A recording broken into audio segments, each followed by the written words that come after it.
તો લોકસભાની ચૂંટણી નજીક આવી રહી છે ત્યારે ઝી 24 કલાકના વિશેષ કાર્યક્રમ ટિકિટમાં અમારા સંવાદદાતા બનાસકાંઠાના પાલનપુરથી એસટી બસમાં બેસીને ભીલડા સુધી ગયા હતા અને તે દરમિયાન મુસાફરો સાથે વાત કરીને લોકસભાની ચૂંટણીને લઈ તેમનો મિજાજ જાણ્યો।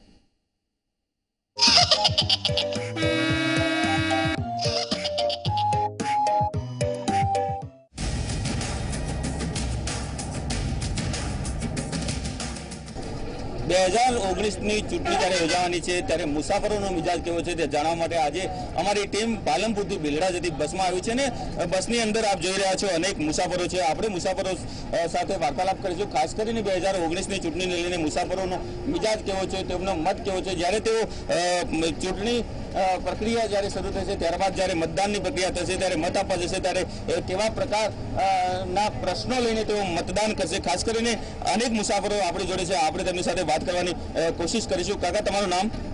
મારું નામ ઈશ્વરભાઈ પુરોહિત। ક્યાં જઈ રહ્યા છો આપ? હું જાત જઈ રહ્યો છું પાલનપુર।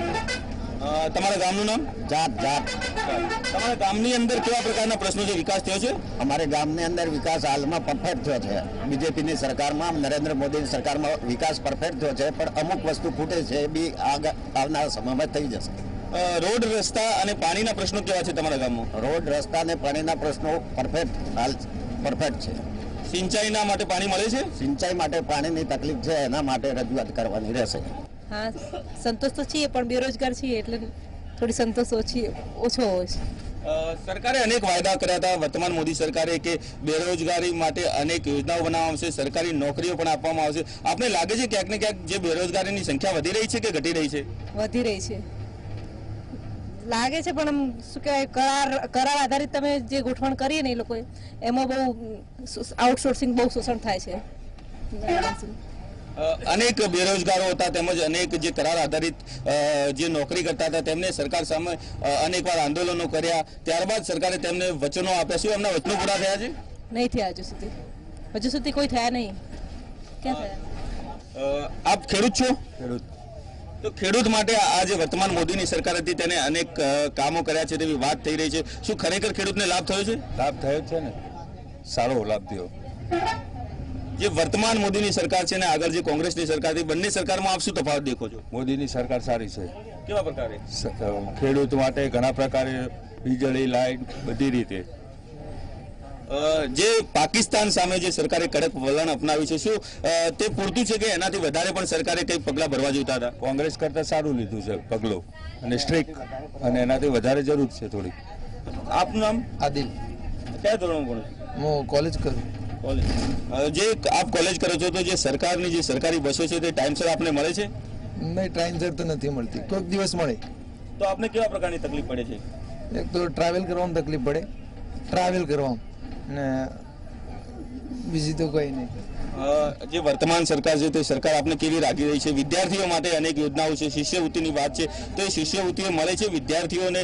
જે વાત છે તેમને ઉચ્ચ શિક્ષણ આપવાની, અનેક પ્રકારની જે જોગવાઈ કરવાની તે સરકારે પૂરી પાડી છે? હા, શિષ્યવૃત્તિ પૂરતા પ્રમાણમાં મળે છે, અને જે પ્રમાણે તેમને વાત કરી કે શિક્ષણમાં તેમને સારો સુધારો અને બધું સારી રીતે મળી રહે છે। અત્યારે આપણે દૂરની મુસાફરી કરવા માટે જે તે સમય પહેલાં સિટિંગ બસો આવતી એની જગ્યાએ અત્યારે વોલ્વો બસની સુવિધા કરી, જેની કારણે મુસાફરો પોતાના ટાઈમસર કરતાં ઓછા સમયમાં મુસાફરી કરે। પ્લસ અમદાવાદમાં મેટ્રો ટ્રેનનું પ્રોજેક્ટનું ઉદ્ઘાટન કર્યું, તેમાં પણ અમુક વ્હીકલોનું પ્રમાણ ઘટશે, એના કારણે પ્રદૂષણ થોડું મુક્ત થશે। પ્લસ કે મેટ્રો ટ્રેનનું ભાડું એકદમ નોર્મલ જ 10 રૂપિયા। એટલે આ રીતે કે સરકારે બહુ આગળ પ્રોજેક્ટ। તમારા સાંસદ કોણ છે તેને તમે ઓળખો છો? ના, સાંસદને નથી ઓળખતા।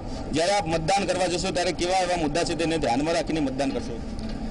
બસ જેમને અમને જેમાં લાભ થશે, અમને જેમને યોગ્ય લાગશે એ રીતે મતદાન કરીશું। ખાસ કરીને વાત કરવામાં આવે તો જે મુસાફરો છે તે રોજિંદી જે એસટી બસ છે તેની અંદર મુસાફરી કરતા હોય છે, અનેક પ્રકારની તેઓ તકલીફો ભોગવતા હોય છે, પરંતુ તેઓ કહી રહ્યા છે કે જે કેન્દ્રની જે મોદી સરકાર છે તેને અનેક લક્ષી કાર્યો કર્યા છે, જેના કારણે 2019માં ભાજપની સરકાર આવી જોઈએ। અલ્કેશ રાવ, જી મીડિયા, બનાસકાંઠા।